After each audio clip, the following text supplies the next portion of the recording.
जय हिंद दोस्तों। आप कैसे हैं सभी। उम्मीद करता हूं आप सभी बहुत बेहतरीन होंगे और आपकी पढ़ाई एकदम चंगी चल रही होगी। तो और बहुत ही अच्छे ढंग से आप पढ़ाई कर रहे होंगे। आज हम जो केमिस्ट्री का लेसन 1 है, विलयन सॉल्यूशन, इसका एक मोस्ट इम्पॉर्टेंट टॉपिक हम लेकर के आए हैं, जिसका नाम है राउल्ट का नियम। राउल्ट का नियम आते ही आप समझ गए होंगे, सर ये तो बोर्ड पेपर के लिए बहुत इंपॉर्टेंट है। बिल्कुल बहुत इंपॉर्टेंट है। अगर आप इस वीडियो को शुरू से अंत तक देखेंगे तो निश्चित है आज के बाद राउल्ट का नियम आपसे कभी भी गलत नहीं होगा। और राउल्ट का नियम 4 नंबर का पूछा जाएगा, तो 4 नंबर आज पक्के हैं आपके, तो आप 4 नंबर लेकर के ही जाएंगे। तो राउल्ट का नियम स्टार्ट करने से पहले एक चीज हम समझ लेते हैं, वाष्प दाब क्या होता है। क्या समझ लेते हैं हम लोग, वाष्प दाब क्या होता है। वाष्प दाब क्या है, तो यहां पर समझिएगा वाष्प दाब को। इसमें 2 वर्ड होते हैं। एक वर्ड है बेटा वाष्पन, जिसे आपको समझना पड़ेगा।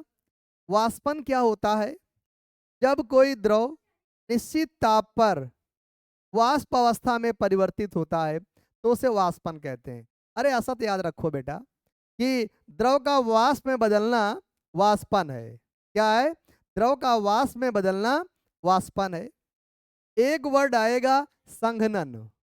संघनन क्या है, अगर वाष्प है या गैस है, वाष्प या गैस का द्रव में बदलना क्या कहलाता है, आपका संघनन।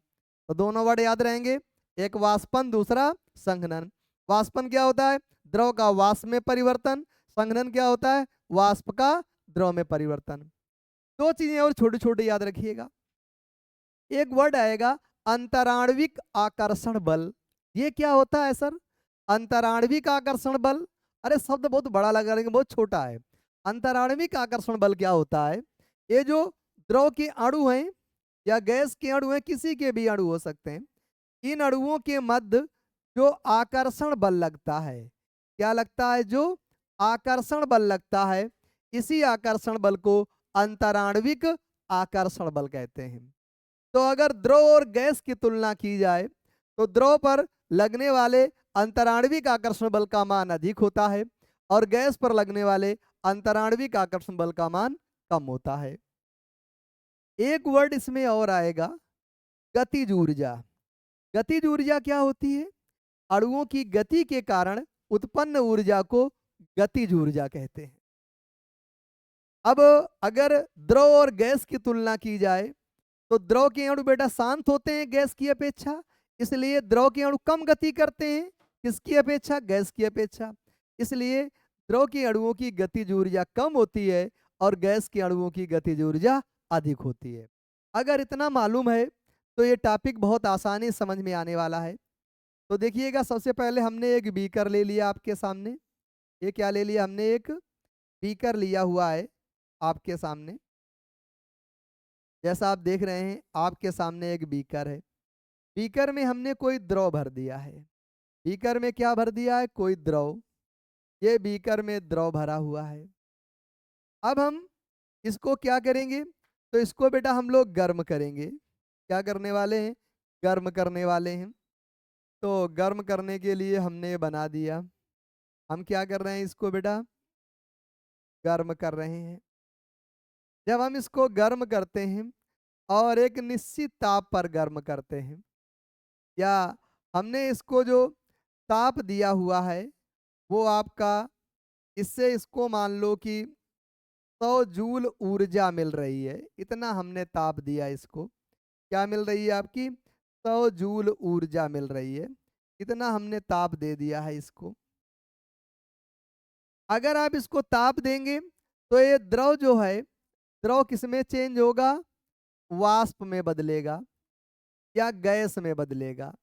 और किसी द्रव का, ये क्या है आपका, तो ये बेटा आपका द्रव है। ये क्या है आपका द्रव। तो ये जो द्रव है, द्रव का वाष्प में परिवर्तन यही क्या है आपका, तो ये आपका कहलाएगा वाष्पन। क्या कहलाने वाला है, तो ये कहलाने वाला है आपका वाष्पन। अगर ये बंद नहीं है तो वाष्प वायुमंडल में फैल जाएगी और समाप्त हो जाएगी। तो ये तो हमारे किसी बेनिफिट के लिए हुई नहीं। तो हम क्या करेंगे, इस पात्र को बंद कर देंगे, इस बीकर को बंद कर देंगे। तो जब इस बीकर को हम लोग बंद करेंगे तो ये जो द्रव वाष्प अवस्था में परिवर्तित हो रहा है वाष्पन क्रिया के द्वारा, अब ये द्रव इस बीकर से बाहर नहीं निकल पाएगा और जो द्रव है यहीं पर बीकर के अंदर एकत्रित होने लगेगा। प्रारंभ में क्या इसमें कोई वाष्प थी क्या, प्रारंभ में कोई वाष्प नहीं थी। अब क्या हो गई, इसकी कुछ वाष्प बन गई। अब ये जो वाष्प के अणु हैं ये आपस में टकराएंगे एक दूसरे से, और वाष्प के अणुओं के पास जो गतिज ऊर्जा होगी वो गतिज ऊर्जा समाप्त हो जाएगी या कम हो जाएगी। जब वो गतिज ऊर्जा समाप्त हो गई तो इनकी गति रुक जाएगी, गति रुकेगी तो ये वाष्प से किसमें आ जाएंगे, फिर से द्रव अवस्था में आ जाएंगे। तो जब ये वाष्प से द्रव अवस्था में आएंगे तो इसे एक नया नाम दे देते हैं और इसे कहते हैं संघनन। क्या कह देते हैं बेटा, इसको संघनन कह देते हैं। तो ये दो वर्ड आपके सामने आए, द्रव का वाष्प में बदलना वाष्पन है, वाष्प का द्रव में बदलना क्या है बेटा, संघनन है। प्रारंभ में यहाँ वाष्प के अणु नहीं होंगे तो प्रारंभ में तो आपका संघनन होगा नहीं। अब द्रव के अणु हैं, ताप दे रहे हैं, तो जो द्रव के अणु हैं इनमें जो लगने वाला अंतराण्विक आकर्षण बल था ताप के कारण वो कम हो जाएगा, जिनमें इसके द्रव के अणुओं में गति उत्शीलता उत्पन्न हो जाएगी। जब गतिशीलता अगर बढ़ती जाएगी तो एक निश्चित ताप पर ये जो द्रव के अणु हैं किसमें परिवर्तित होने लगेंगे, वाष्प में, अर्थात यहाँ पर वाष्प बनने लगेगी। तो प्रारंभ में वाष्प 0 थी, धीरे धीरे वाष्प क्या होने लगी, बनने लगी। जब वाष्प धीरे धीरे वाष्प बनती जाएगी तो एक अवस्था ऐसी आएगी यहाँ पर वाष्प के अणुओं की संख्या अधिक हो जाएगी। अब ये वाष्प के अणु आपस में टकराएंगे और जो वाष्प के अणुओं की गतिज ऊर्जा है टकराने पर वो गतिज ऊर्जा खत्म हो जाएगी। क्या हो जाएगी, खत्म हो जाएगी। जब बेटा गतिज ऊर्जा ही खत्म हो गया, गति करेंगे नहीं तो कहाँ गिरेंगे आकर के, नीचे गिरेंगे आकर के। तो ये जो वाष्प के अणु हैं जब ये नीचे आएंगे तो ये जो द्रव की सतह है, किसकी सतह है, आपके द्रव की सतह है, इस द्रव की सतह पर ये दाब डालेंगे। इसी दाब को हम लोग क्या बोलेंगे, वाष्प दाब बोलेंगे। लेकिन ये दाब कब डालेंगे, तो ध्यान रखिएगा कब ये दाब डालने वाले हैं। तो इसमें पहले द्रव था, ध्यान दीजिएगा, द्रव किसमें परिवर्तित हुआ, वाष्प में। क्यों, हमने इस द्रव को ताप दिया, द्रव वाष्प में परिवर्तित हो गया, इसको हमने वाष्पन बोल दिया। क्या बोल दिया, वाष्पन। अब धीरे धीरे वाष्प के अणुओं की संख्या बढ़ेगी तो क्या होने वाला है, जब वाष्प के अणुओं की संख्या बढ़ती जाएगी तो ये वाष्प के अणु टकराएंगे, टकराने के फलस्वरूप वाष्प से क्या बना देंगे, द्रव बना देंगे। तो ये क्या कहलाने वाला है, संघनन कहलाने वाला है। प्रारंभ में संघनन नहीं होता है, क्यों नहीं होता है, क्योंकि वाष्प के अणु नहीं होते। प्रारंभ में वाष्पन होता है, धीरे धीरे संघनन भी शुरू हो जाता है। कुछ समय बाद संघनन की दर भी बढ़ने लगती है, वाष्पन की दर बढ़ने के साथ साथ। और कुछ समय बाद जो संघनन की दर है या जो वाष्पन की दर है, जो वाष्पन की दर है मतलब जो वाष्प बनने की दर है वो संघनन की दर के बराबर हो जाती है। किसकी दर के बराबर हो जाती है, संघनन की दर के बराबर हो जाती है। ताप आपको यही रखना है, ताप स्थिर रखना है, ताप में परिवर्तन नहीं करना है। तो जब ये बराबर हो जाएगा, इसी को हम लोग एक नाम दे देते हैं। वो नाम क्या है? साम्य अवस्था। तो इस समय साम्य की अवस्था आ जाती है। किसकी आ जाती है? साम्य की अवस्था आ जाती है। और साम्य की अवस्था में जितना बेटा वाष्पन होगा उतना ही संघनन होगा। इस समय वाष्प के अणु, ये जो सतह है, द्रव की सतह है, यहाँ पर दाब डालेंगे। इसी को क्या कह देते हैं हम लोग? वाष्प दाब।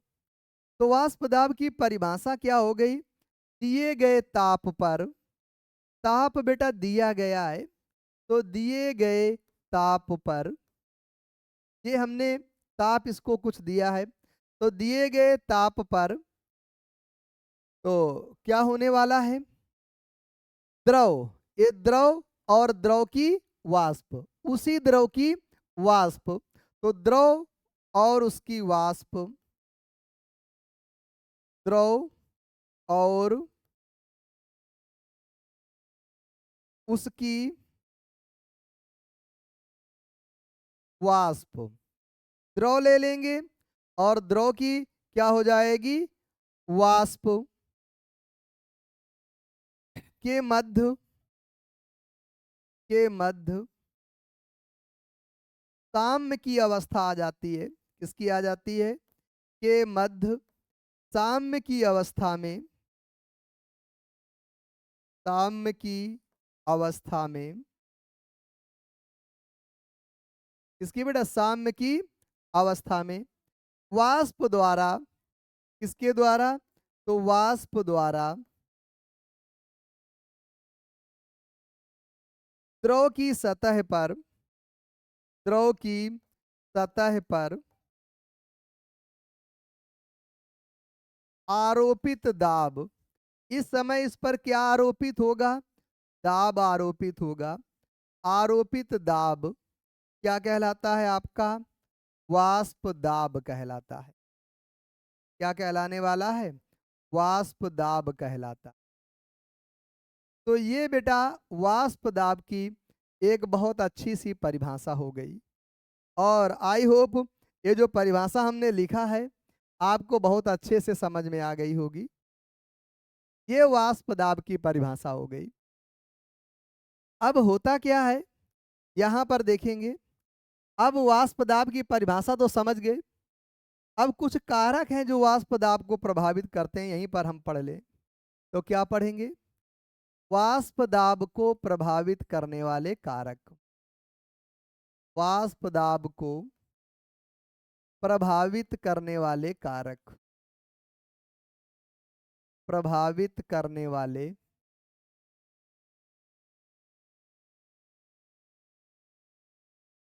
वाष्प दाब को प्रभावित करने वाले कारक। तो ध्यान से समझिएगा, वाष्प दाब को प्रभावित करने वाले कारक, इनमें पहला कारक होगा ताप। ताप का क्या प्रभाव होगा? इधर ध्यान देना। ताप, अब क्या करेंगे बेटा? जब हम इसका ताप बढ़ा देंगे, तो आपको मालूम है जब ताप बढ़ाएंगे तो जो द्रव के अणु हैं इनकी गतिज ऊर्जा भी बढ़ जाएगी। गतिज ऊर्जा से क्या बढ़ेगा? वाष्पन बढ़ेगा। और जब वाष्पन बढ़ेगा तो वाष्प के अणुओं की संख्या बढ़ेगी। और जब वाष्प के अणु अधिक टकराएंगे तो बेटा संघनन भी क्या हो जाएगा? बढ़ जाएगा। तो सतह पर वाष्प की मात्रा भी अधिक हो जाएगी। जब वाष्प की मात्रा अधिक होगी तो दाब भी अधिक होगा। मतलब ताप बढ़ाने पर क्या बढ़ रहा है? वाष्पन बढ़ रहा है।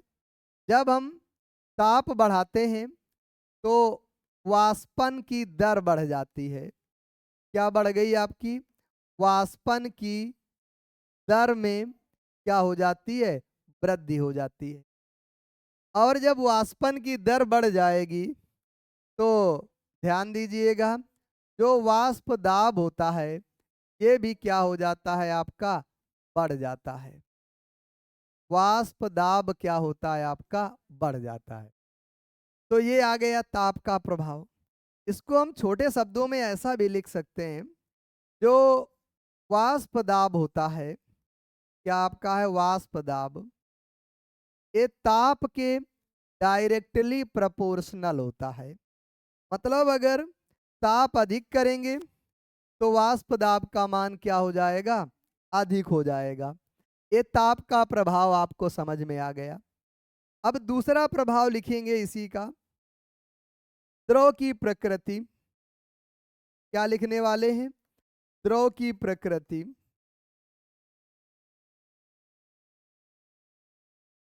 अब बेटा ये द्रव की प्रकृति पर किस प्रकार निर्भर करेगी? ध्यान देंगे यहां पर और समझेंगे। ये जो द्रव के अणु हैं नीले से दिख रहे हैं, इन द्रव के अणुओं के बीच में आकर्षण बल कार्य करता है, जिसके कारण ये द्रव के अणु आपस में एक दूसरे से प्रबल आकर्षण के द्वारा बंधे होते हैं। अब यदि इन द्रव के अणुओं के बीच लगने वाला आकर्षण बल कम होगा तो कमजोर बंधे होंगे एक दूसरे से। अगर लगने वाला आकर्षण बल अधिक होगा तो मजबूत बंधे होंगे। तो कहने का मतलब है अगर कमजोर बंधे होंगे तो कम ताप पर ही क्या शो करने लगेगा? वाष्पन बताने लगेगा। और अगर मजबूत बंधे होंगे तो अधिक ताप पर वाष्पन होगा।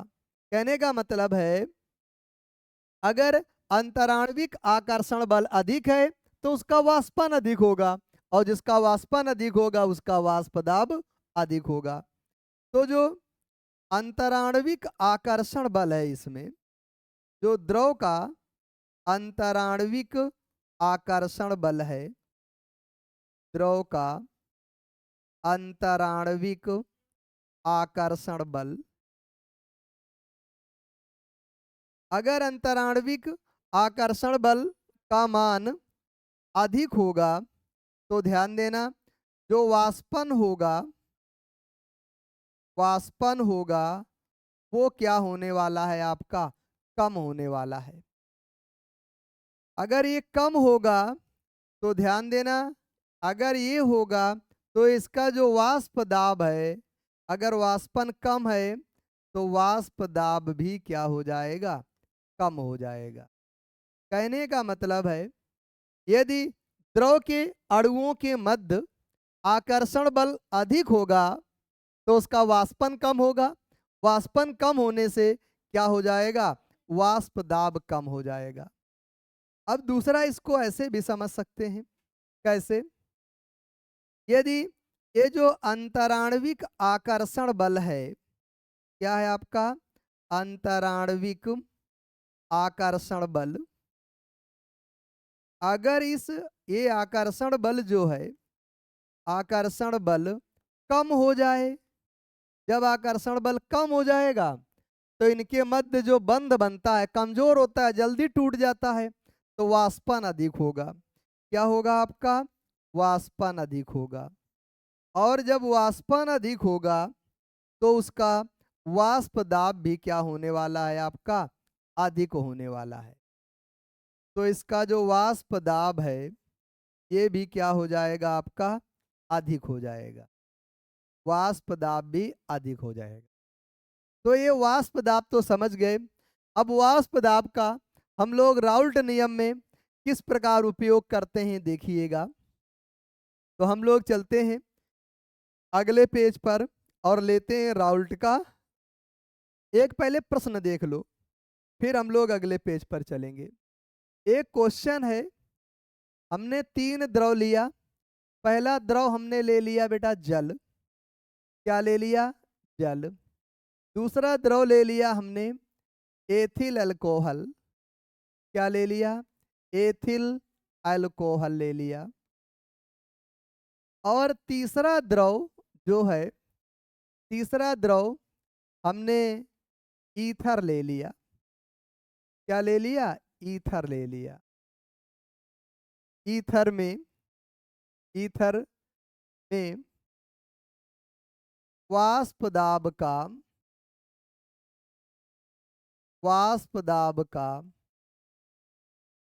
बढ़ता बढ़ता हुआ क्रम लिखिए। वाष्प दाब का क्या लिखना है? बढ़ता हुआ क्रम लिखिए। मतलब वाष्प दाब को बढ़ते हुए क्रम में लिखना है। देखिएगा, बहुत अच्छा प्रश्न है। और जितने आप देखेंगे, जितने आप समझेंगे कॉन्सेप्ट, उतना ही आपको बेनिफिट मिलने वाला है। तो देखिएगा, एक चीज समझिएगा, ये 3 द्रव दिए गए हैं। अगर हमको ये मालूम हो जाए इन द्रवों के मध्य लगने वाला अंतराण्विक आकर्षण बल कैसा है, तो हम बड़ी आसानी से बता सकते हैं कि किसका वाष्प दाब कम होगा और किसका वाष्प दाब अधिक होगा।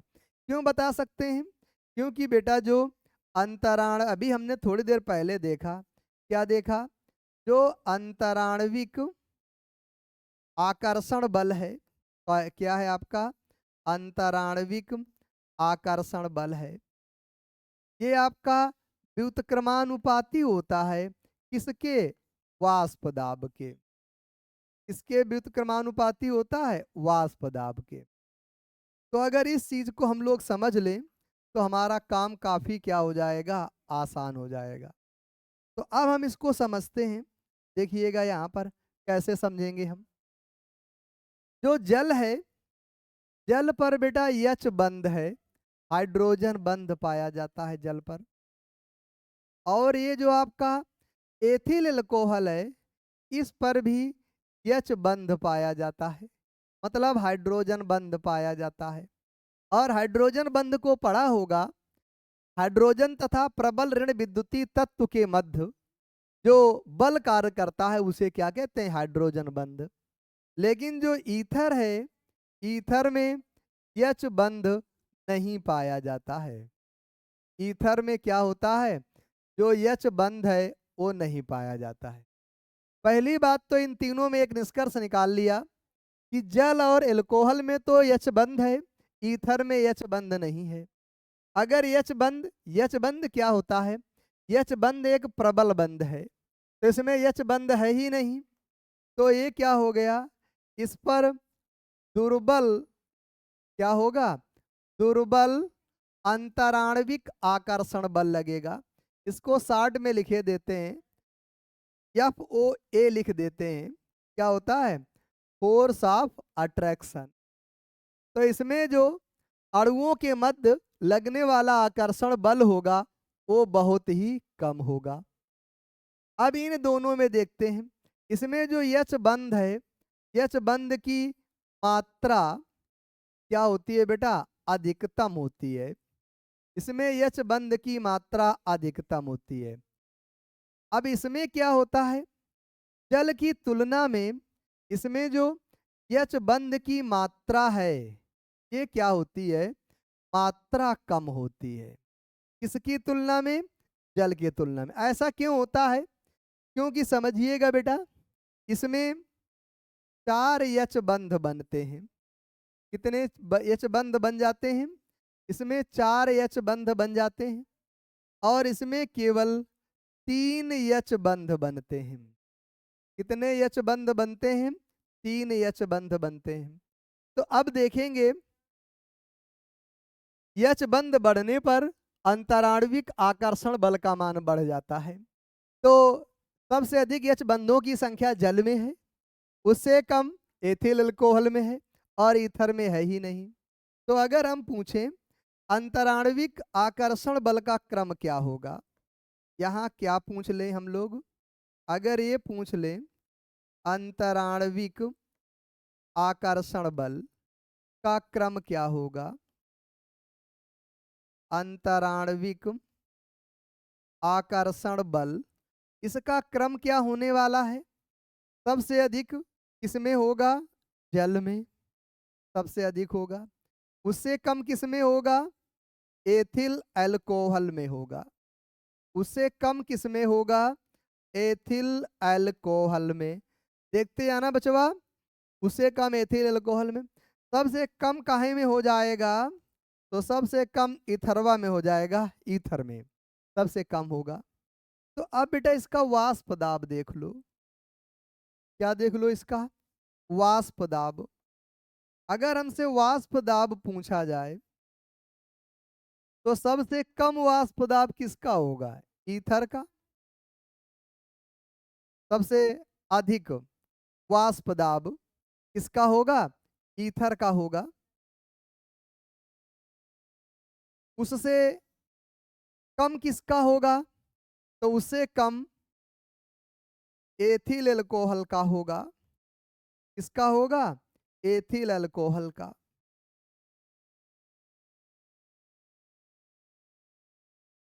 और सबसे कम किसका हो जाएगा? तो सबसे कम जल का हो जाएगा। तो ये ध्यान रखना, ये वाष्प दाब का सीक्वेंस आ जाएगा। तो सबसे अधिक वाष्प दाब किसका होगा? ईथर का, क्योंकि इसके अणुओं के मध्य लगने वाला आकर्षण बल सबसे कम था। फिर इसके बाद किसका होगा? एथिल अल्कोहल का। फिर इसके बाद सबसे कम किसका होगा? जल का। सबसे कम जल का क्यों होगा? क्योंकि इनके मध्य, इनके अणुओं के मध्य लगने वाला आकर्षण बल सबसे अधिक था। तो आई होप ये बात तो आपको क्लियर हो गई होगी। आगे चलते हैं। अब अपने मेन पॉइंट पर आ जाते हैं। मेन पॉइंट हमारा क्या था? राउल्ट का नियम, जिसके लिए हम लोग बेटा मेहनत कर रहे हैं। ये क्या था हमारा? राउल्ट का नियम। अभी आप समझेंगे राउल्ट के नियम के लिए हम लोगों को वाष्प दाब पढ़ना ही पड़ता है पहले। इसीलिए पहले हमने किसको पढ़ा है? वाष्प दाब को पढ़ा हुआ। इधर थोड़ा सा ध्यान दीजिए और समझिए चीजों को।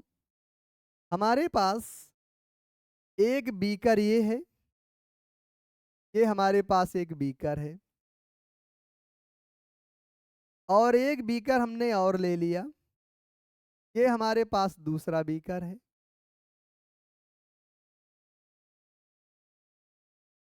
अब हमने क्या किया? इस पहले बीकर में कोई द्रव ले लिया। मान लो पहले बीकर में कोई द्रव ए भरा हुआ है। क्या भरा है? पहले बीकर में द्रव ए भरा है। जो दूसरा बीकर है इसमें द्रव बी भरा हुआ है। क्या भरा है? द्रव बी। अब इन दोनों को हमने मिला दिया है। इन दोनों को क्या किया? हमने मिला दिया और एक पलट दिया एक तीसरे बीकर में इन दोनों को। तो यहां पर भी एक द्रव भर देंगे। एक क्या? यहाँ पर दोनों द्रव भर जाएंगे। क्या हो जाएंगे? यहाँ पर दोनों द्रव भर दिए गए। यहाँ पर ये आपके द्रव हैं। तो ये क्या है? ये आपका द्रव ए है और ये आपका द्रव बी है। एक आपका द्रव ए है और दूसरा आपका द्रव बी है। तो द्रव ए की कुछ बहुत वाष्प होगी ये, और ये सरफेस पर दाब डालेगी। तो ये क्या कहलाएगा? इसका वाष्प दाब कहलाएगा। अब ये बी में भी कुछ वाष्प बनेगी।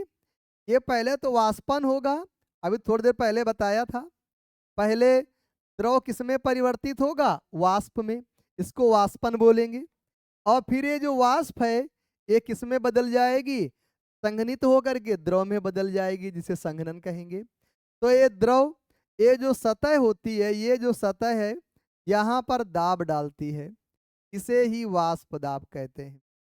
अब ये शुद्ध द्रव ए है। ये आपका क्या है? शुद्ध द्रव ए। तो यहाँ पर ध्यान दीजिएगा, ये शुद्ध द्रव ए का वाष्प दाब, शुद्ध द्रव ए का वाष्प दाब। पूरा का पूरा द्रव क्या है? शुद्ध है। तो शुद्ध द्रव ए का वाष्प दाब, ए का वाष्प दाब शुद्ध है तो पीए नाट कर दिया। ध्यान देना, ये पूरी तरीके से शुद्ध है, इसमें कुछ भी मिला नहीं है। इस अवस्था में जो वाष्प बनेगी पूरी की पूरी वाष्प किसकी होगी? अब यह ए की होगी। तो जो द्रव ए की सतह पर दाब डाला जाएगा वो केवल और केवल ए की वाष्प द्वारा ही दाब डाला जाएगा, और किसी के द्वारा दाब नहीं डाला जाएगा। तो इसलिए शुद्ध द्रव ए का वाष्प दाब है पीए नाट। यहाँ पर आ जाइए, यहाँ पर केवल बी है, यहाँ पर केवल और केवल बी है। तो पूरी पूरी बी की वाष्प बनेगी और बी की वाष्प ही द्रव की सतह पर दाब डालेगी। तो ये शुद्ध द्रव बी का वाष्प दाब हो जाएगा। शुद्ध द्रव बी का वाष्प दाब, शुद्ध द्रव बी का वाष्प दाब। ये हमने मान लिया कि ये कुछ है, तो ये पीबी नाट हो गया। शुद्ध द्रव बी का वाष्प दाब, ये क्या हो गया आपका, पीबी नाट हो गया। अब इसमें ए और बी दोनों को बेटा मिक्स कर दिया गया है। अवयव ए और अवयव बी को मिक्स कर दिया गया है। तो यहाँ जो वाष्प बनेगी, तो इसमें कुछ वाष्प तो अवयव ए की होगी और कुछ वाष्प अवयव बी की भी होगी। मतलब कहने का दोनों अवयवों की इसमें वाष्प बनने वाली है। अवयव ए और अवयव बी दोनों की वाष्प बनेगी। अब देखो बेटा, जब इसमें अवयव ए और अवयव बी दोनों की वाष्प बनने वाली है, तो जो विलयन है ये अब क्या बन गया, ये विलयन बन गया बेटा। तो ये जो विलयन की सतह है, ये वाली सतह है, विलयन की इस सतह पर जो दाब होगा, उसमें बेटा उस दाब में अवयव ए के भी वाष्प दाब का योगदान होगा और अवयव बी के भी वाष्प दाब का योगदान होगा।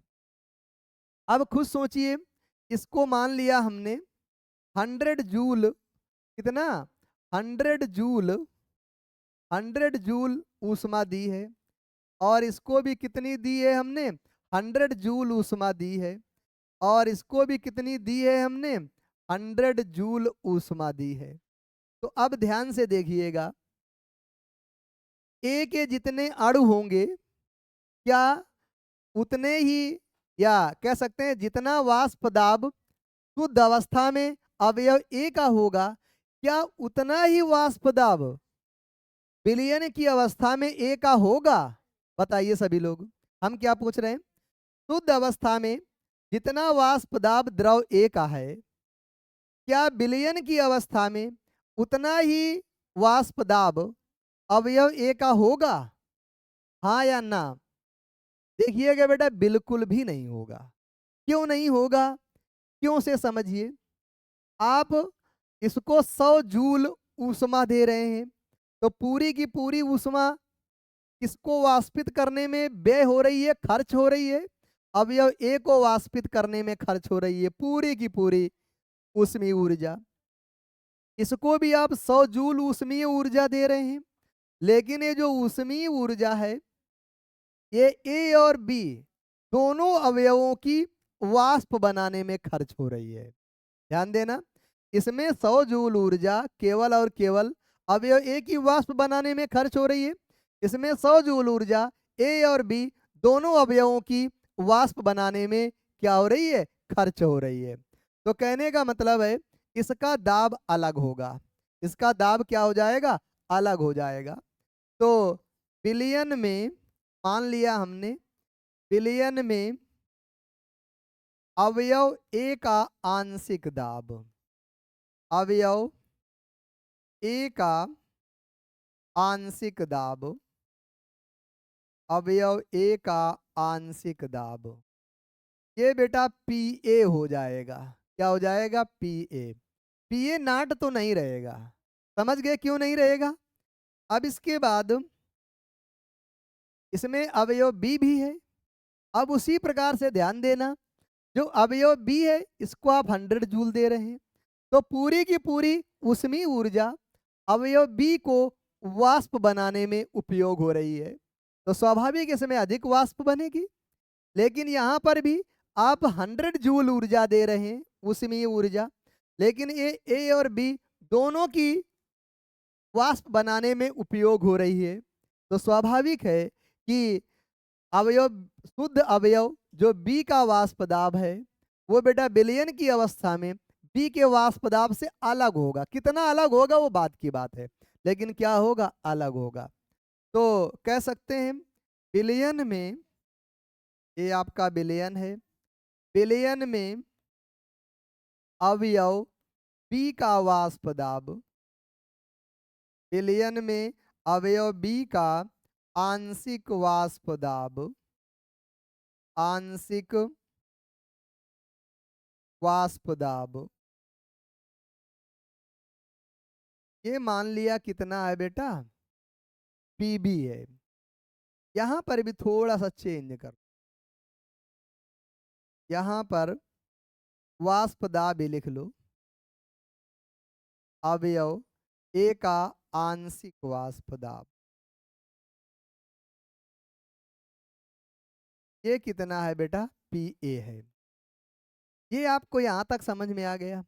अब थोड़ा और समझिए, ये स्पष्ट है कि ए की वाष्प दाब अधिक होगा, तो जो पी ए नाट है वो पी ए से क्या होगा, हमेशा बड़ा होगा। और जो पी बी नाट है वो किससे बड़ा होने वाला है, पी बी से। ये भी थोड़ा सा आप ध्यान पे रखिएगा। अब यहाँ पर और आगे चलिएगा और समझिए। अब यहाँ पर एक ये देखने वाला है, ध्यान से देखिएगा। इसके बेटा जितने मोल होंगे उत, ये बिलियन में देखो, बिलियन में ए के जितने मोल होंगे, या बिलियन में ए के जितने अणुओं की संख्या होगी, उतने ही अणु तो दाब डालेंगे, उतने ही अणु क्या डालेंगे, दाब डालेंगे। और जितने अणु बी के होंगे उतने ही तो अणु बी के दाब डालेंगे। इसके मान लिया हमने 50 अणु, ध्यान देना, 50 अणु हैं इसमें। ए के कितने अणु हैं, 50 अणु। और बी के कितने हैं, 100 अणु हैं। ध्यान देना बेटा, ए के 50 अणु हैं, बी के 100 अणु हैं। अब दोनों को यहाँ पर मिला दिया तो ए के अणुओं की संख्या कम है, तो ए का वाष्प दाब भी कम होगा। बी के अणुओं की संख्या अधिक है तो बी का वाष्प दाब भी अधिक होगा। हम इसका उल्टा करके देख सकते हैं। उल्टा क्या करके क्या देख सकते हैं, हमने ले लिया, मान लो क्या ले लिया, ध्यान देना। अब हमने इसके क्या ले लिए, 100 अणु ले लिया, और इसके क्या ले लिए, 50 अणु। तो हमने क्या किया है, इसके 100 अणुओं को और इसके 50 अणुओं को मिक्स कर दिया। तो इसमें ए के 100 अणु दाब डालेंगे और बी के 50 अणु दाब डालेंगे, तो 100 अणुओं का दाब अधिक होगा और 50 अणुओं का दाब कम होगा। तो क्या कह सकते हैं, जो दाब है वो किस चीज पर निर्भर करता है, वो अणुओं की संख्या या मोलों की संख्या पर निर्भर करता है। और हमने बताया था गैस का कभी भी दाब होगा वो किस बात पर निर्भर करता है, वो बेटा निर्भर करता है मोल प्रभाज पर। किस पर निर्भर करता है, मोल प्रभाज पर। तो यहां से एक चीज तो समझ में आ गई, दिए गए ताप पर, ताप का मान बार बार बदलना नहीं है। क्या लिखा आपने, दिए गए ताप पर, हमने ताप दिया हुआ है, तो दिए गए ताप पर, किसी ताप पर, ध्यान देना, दिए गए ताप पर अवयव ए ले लें या अवयव बी, किसी अवयव या घटक, किसी अवयव, किसी अवयव या घटक का, किसी अवयव या घटक का आंशिक वाष्प दाब। बेटा आंशिक क्यों लिख रहे हैं, क्योंकि कुछ अंश ए का है और कुछ अंश बी का है। तो ये आ जाएगा आपका आंशिक वाष्प दाब। क्या गया, आंशिक वाष्प दाब। बिलियन में, जो बेटा बिलियन बना है, बिलियन में उसी अवयव के, बिलियन में उसी अवयव के, उसी अवयव के मोल अंश के, मोल अंश के समानुपाती होता है। मोल अंश के क्या होता है बेटा, समानुपाती होता है।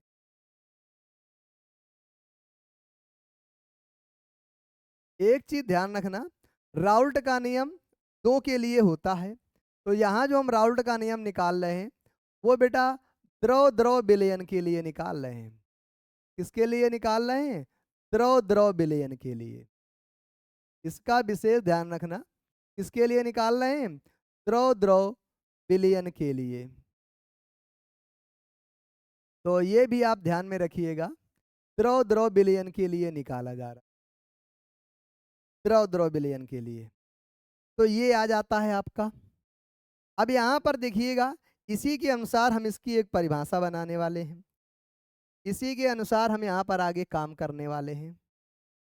देखेंगे ध्यान से क्या काम होगा हमारा।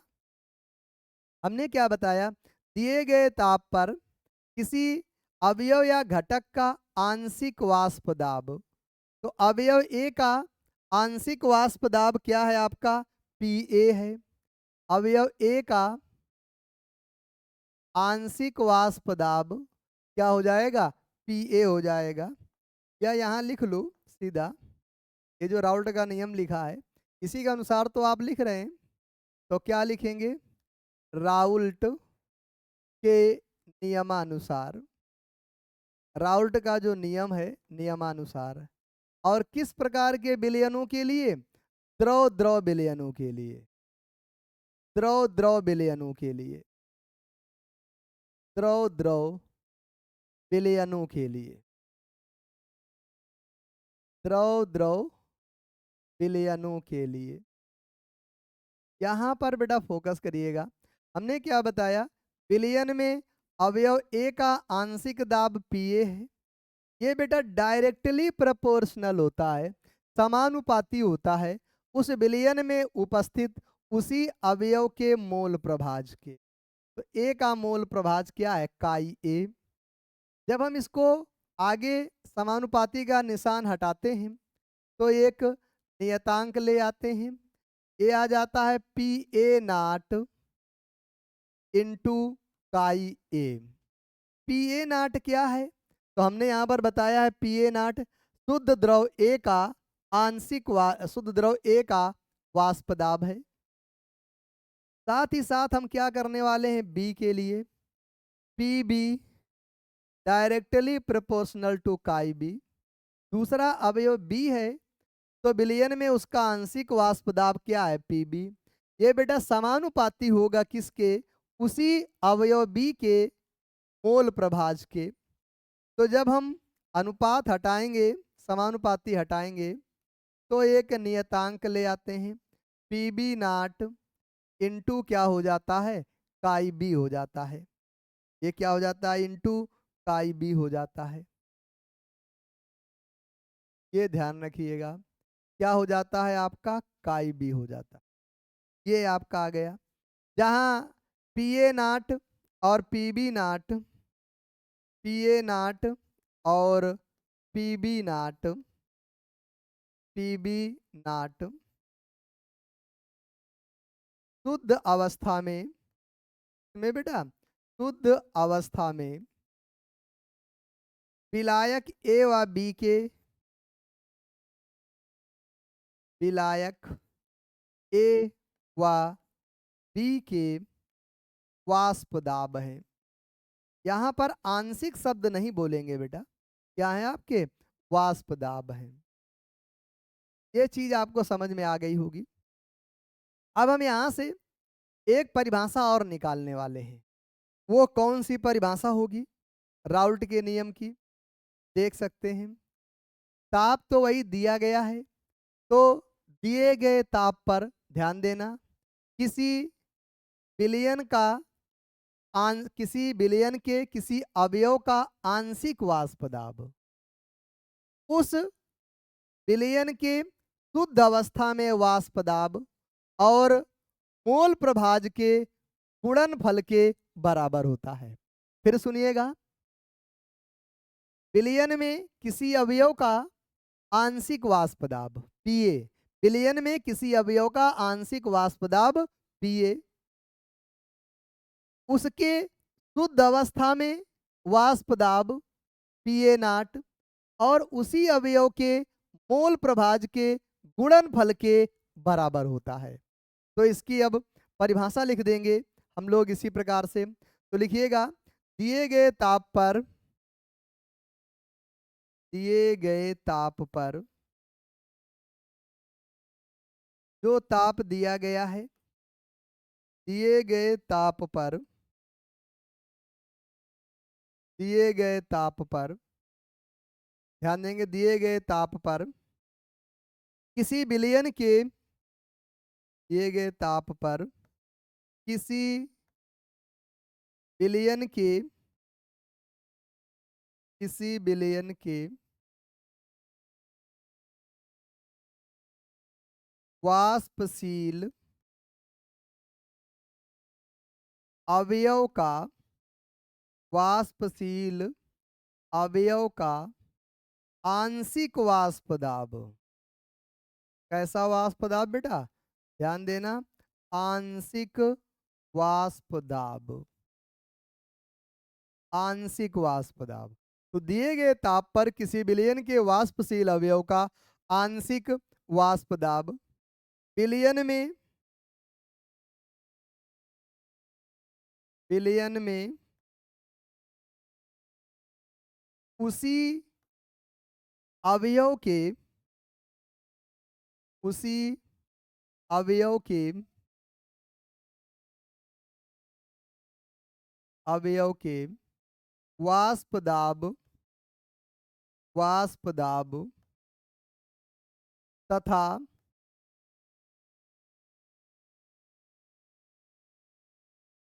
मोल प्रभाज के, उसी अवयव का मोल प्रभाज बोल सकते हैं, अवयव के वाष्प दाब तथा उसके मोल प्रभाज, पूरा लिख लो, तथा उसके मोल प्रभाज के, उसके मोल प्रभाज के गुणनफल के, गुणनफल के बराबर होता है, गुणनफल के क्या होता है, बराबर होता है। ये एक दूसरी परिभाषा आ गई। अब इसको थोड़ा सा हम लोग डेराइव कर सकते हैं, देखिएगा। तो यहाँ तक समझ में आई। अगर आप अच्छे से देख रहे हैं तो आपको सब चीज़ समझ में आ जाएगी। अब डाल्टन के आंशिक दाब के नियमानुसार, डाल्टन एक साइंटिस्ट थे, डाल्टन के आंशिक दाब के नियमानुसार, आंशिक दाब के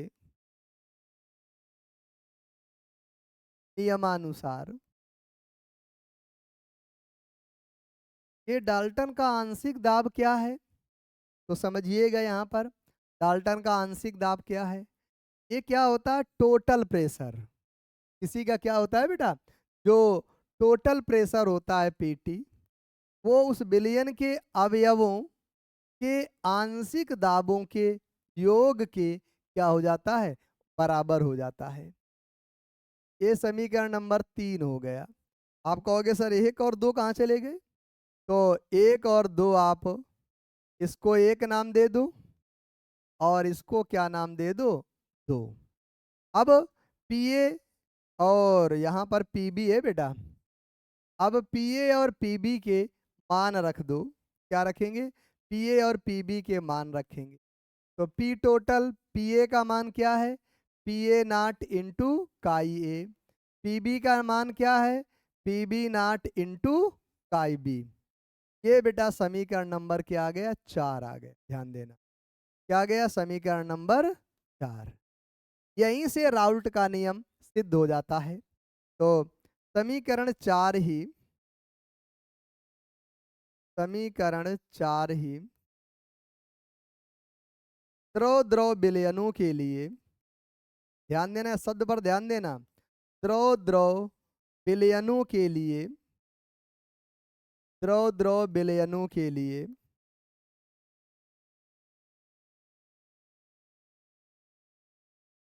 राउल्ट का नियम है। अब हम इसको एक प्रकार से और लिख सकते हैं, उसको भी देख लेते हैं। हम क्या करेंगे, किसी एक अवयव के रूप में हम लोग इसको लिख सकते हैं। तो देखिएगा, तो हम लोग लिखेंगे अवयव के मूल प्रभाज, अवयव के मोल प्रभाज, कोई भी ले लो एक अवयव के मोल प्रभाज काई बी के पदों में। किसके पदों में बेटा? काई बी के पदों में। हम इसी को किसमें निकालने जा रहे हैं? ये हमारा जो समीकरण 4 है, इसी को हम लोग काई बी के पदों में निकालेंगे। तो कैसे निकालेंगे? तो इसके लिए हम लोग यहाँ पर देख लेते हैं। यहाँ पर हम लोग देख लेंगे। तो देखिएगा, पी टी इक्वल टू, ये क्या दिया गया अपना? P A. बेटा काई ए के प्लेस पर क्या लिख सकते हैं? इधर देखिएगा, हम लोगों ने क्या पढ़ रखा है?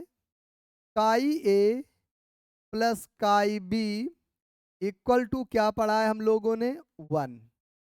यहाँ पर देखेंगे, chi A plus chi B equal to क्या पढ़ा है हम लोगों ने? 1 पढ़ा है। तो यहाँ से अगर काई ए का मान निकाले तो क्या आ जाएगा? 1 माइनस काई बी। तो काई ए के प्लेस पर क्या रख देंगे? 1 माइनस काई बी रख देंगे। प्लस का क्या आ जाएगा? पी बी नाट इंटू क्या आ जाएगा आपका? काई बी।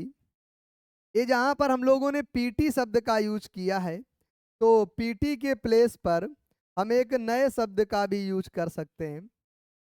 ये पीएस का यूज कर सकते हैं। इसका उपयोग कर सकते हैं पीएस का। इससे आपको बेनिफिट मिलेगा। अभी लास्ट में ये आपका पीएस कर दिया क्योंकि बिलियन के लिए है। तो अब इसमें क्या होगा, यहाँ पर ध्यान देना, पीएस है। अब यहाँ पर जो पीए नाट है, इसका अंदर गुणा कर देंगे हम लोग। तो पीए नाट का अंदर गुणा किया तो ये क्या हो गया? पीए नाट इंटू पीए नाट काई बी प्लस का पीबी नाट काई बी। अब हमें किसी एक के पदों पर लिखना है, तो पीएस यही रखा। अब इन दोनों में पीए नाट को ऐसे ही लिख दिया। अब प्लस इन दोनों में बेटा क्या कॉमन है? इन दोनों में काई बी कॉमन है। तो पीबी नाट को पहले लिख दिया क्योंकि पीबी नाट किसका है? प्लस का है। माइनस क्या हो जाएगा? पीए नाट हो जाएगा। इनटू क्या आ जाएगा? काई बी आ जाएगा। ये आप देख सकते हैं, हमने निकाल लिया किसी एक के पदों में।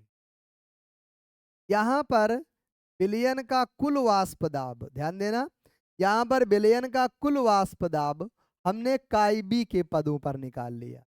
इसी प्रकार से हम लोग काई ए के पदों में भी निकाल सकते हैं। इसी प्रकार काई ए के पदों में, काई ए के पदों में, काई ए के पदों में क्या होगा? कुछ नहीं करना है, ये अब निकालने की जरूरत नहीं है, पीएस ही रहा। अब देखो हमें काई ए के पदों में निकालना है। अभी हमने काई बी के पदों में निकाला था। जब काई बी के पदों में निकाला तो हमारा क्या आ गया? P A naught. अब जब काई ए के पदों में निकालेंगे तो पी बी नाट हो जाएगा। उधर क्या हो जाएगा आपका? पी बी नाट हो जाएगा। प्लस जो यहाँ पर आ रहा है पी बी नाट, तो इसके अपोजिट यहाँ पर क्या आ जाएगा? पी ए नाट। यहाँ पर क्या आ जाएगा? पी बी नाट। यहाँ पर क्या आ जाएगा? काई ए आ जाएगा। तो ये हम लोग इस प्रकार से निकाल सकते हैं इसको। जैसे उसको निकाला है वैसे इसी को भी हम डिटेल में भी निकाल सकते हैं। तो ये आ गया द्रव द्रव विलयनों के लिए राउल्ट का नियम। किसके लिए राउल्ट का नियम है? द्रव द्रव विलयनों के लिए। आई होप ये चीज आपको समझ में आई होगी कि क्या है क्या नहीं है। अब हम इसी में और आगे चलेंगे, और आगे चलते हैं। अब हमारा बी पार्ट आ जाता है। अब इसमें क्या हो जाएगा? बी पार्ट में एक तो हम ठोस लेंगे और दूसरा द्रव लेंगे।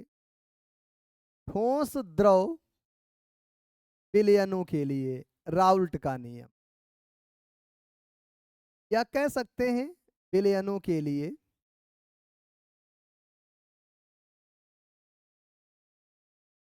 राउल्ट का नियम। या हम इसको इस प्रकार से भी कह सकते हैं। किस प्रकार से कह सकते हैं कि एक को हम लोग वाष्पशील मान लें और दूसरे को क्या मान लें, अवाष्पशील मान लें। एक को वाष्पशील माने और दूसरे को अवाष्पशील। या राउल्ट का नियम निकालेंगे किसके लिए, ठोस और द्रव विलयनों के लिए। तो थोड़ा थोड़ा करके इसको पहले समझिए। पहले हम एक फिगर के द्वारा समझा रहे हैं। एक बीकर लिया हमने, इस बीकर में हमने द्रव ले लिया। ये एक बीकर है, इसमें क्या भरा हुआ है आपका, द्रव भरा हुआ है। एक ये बीकर है, इस बीकर में द्रव भरा है और वो द्रव क्या है आपका, ए है। ए आपका द्रव है, ये द्रव है। ये आपका वाष्पशील द्रव है। वाष्पशील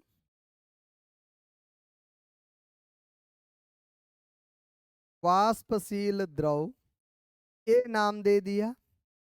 एक हमने और ले लिया, एक अवाष्पशील द्रव ले लिया या फिर हमने ठोस द्रव ले लिया। कैसा द्रव लिया, एक हमने दूसरे प्रकार का द्रव लिया। ये हमने ठोस ले लिया, यहाँ पर क्या ले लिया हमने, ठोस ले लिया। ये बेटा हमने यहाँ पर ठोस ले लिया। ये हमने ठोस ले लिया। ये हमने क्या ले लिया, ठोस ले लिया। तो ये अवाष्पशील कह सकते हैं। अगर अवाष्पशील कहने पे संकोच लग रहा है तो क्या कह सकते हैं आप लोग, इसको ठोस भी कह सकते हैं। अवाष्पशील या ठोस पदार्थ है। और ये आपका बी है, ध्यान देना। अब इधर थोड़ा फोकस करिएगा। इसकी तो वाष्प होगी क्योंकि वाष्पशील द्रव है, तो ये क्या बनाएगा, आपकी वाष्प बनाने वाला है। और यही वाष्प इसकी सतह पर क्या डालेगी, दाब डालेगी। तो इसी दाब को क्या बोला जाएगा, वाष्प दाब। तो क्या लिखेंगे, शुद्ध शुद्ध अवस्था में, किस अवस्था में बेटा, शुद्ध अवस्था में अवयव ए का वाष्प दाब, शुद्ध अवस्था में अवयव ए का वाष्प दाब, ये क्या हो जाएगा, PA0। अब यहाँ पर देखिएगा, अब यहाँ सोचने की बात है। ये बेटा अवाष्पशील या ठोस पदार्थ है, तो क्या इसकी कोई वाष्प बनेगी क्या, इसकी बेटा कोई भी वाष्प नहीं बनेगी। मतलब कोई वाष्प नहीं होगी इस, भाई ठोस पदार्थ कोई वाष्प नहीं, इसका मतलब क्या है, क्या ठोस पदार्थ भी कभी वाष्प बना सकता है क्या, नहीं बना सकता है। और अवाष्पशील पदार्थ कभी वाष्प बना सकता है क्या, नहीं बना सकता है। इसीलिए तो उसका नाम है अवाष्पशील। तो ठोस होगा तो भी वाष्प नहीं बनेगी, अवाष्पशील होगा तो भी क्या नहीं बनेगी, वाष्प नहीं बनेगी। तो ये जो शुद्ध अवस्था में अवयव बी का वाष्प दाब है, ये कितना हो जाएगा, 0 हो जाएगा।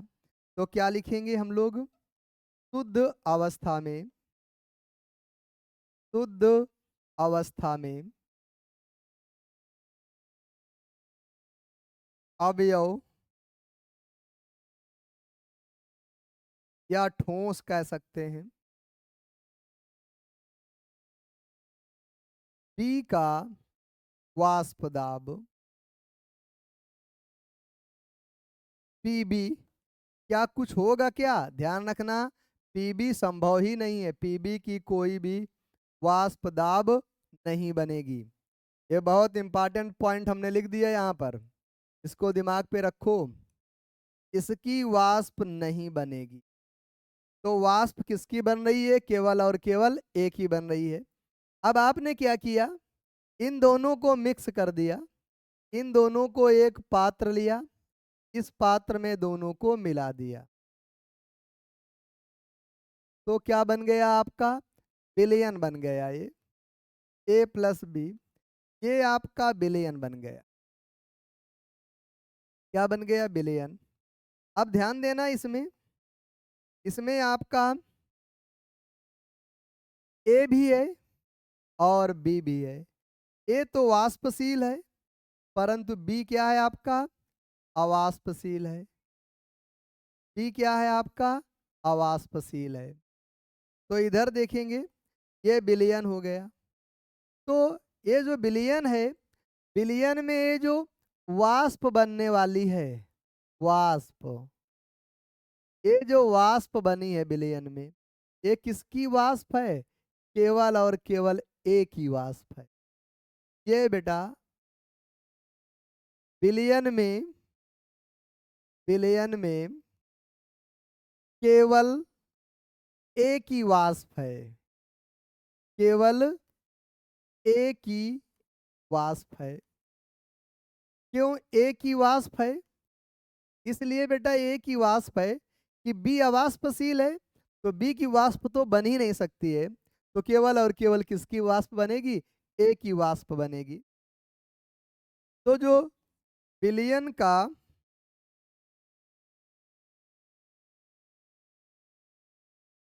वाष्प दाब, ये क्या हो जाएगा? पीए हो जाएगा। केवल केवल क्या होने वाला है बेटा? पीए होने वाला है। तो अब देखिए यहीं पर,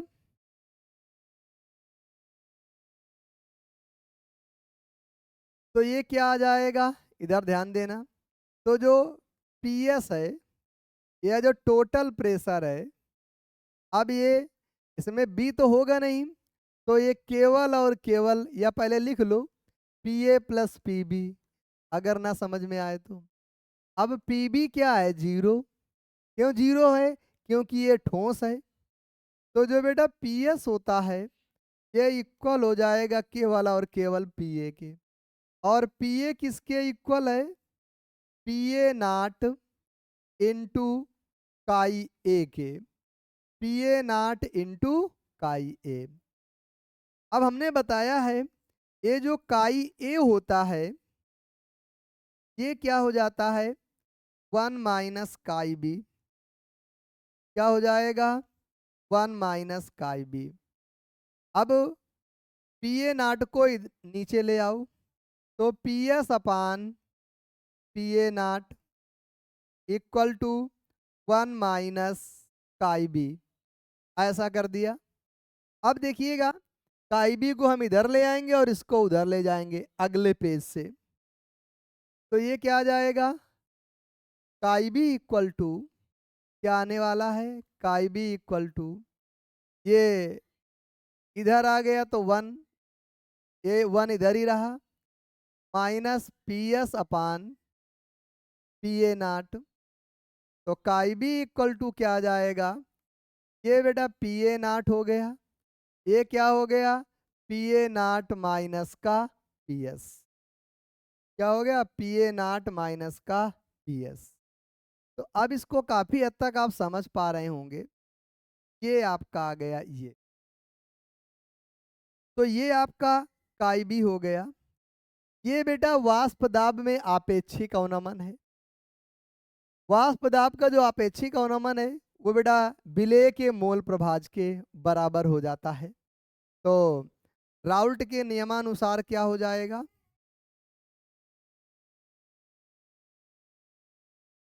राउल्ट के नियमानुसार क्या हो जाएगा? राउल्ट के नियमानुसार दिए गए ताप पर, ताप का मान स्थिर रखना है, दिए गए ताप पर वाष्प दाब का आपेक्षिक अवनमन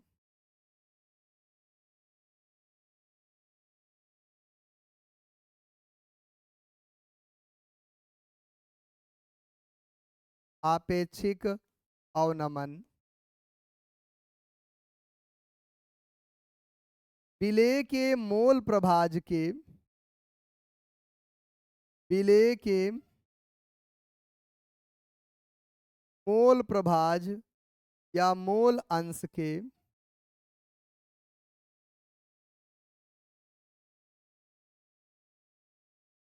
बराबर होता है।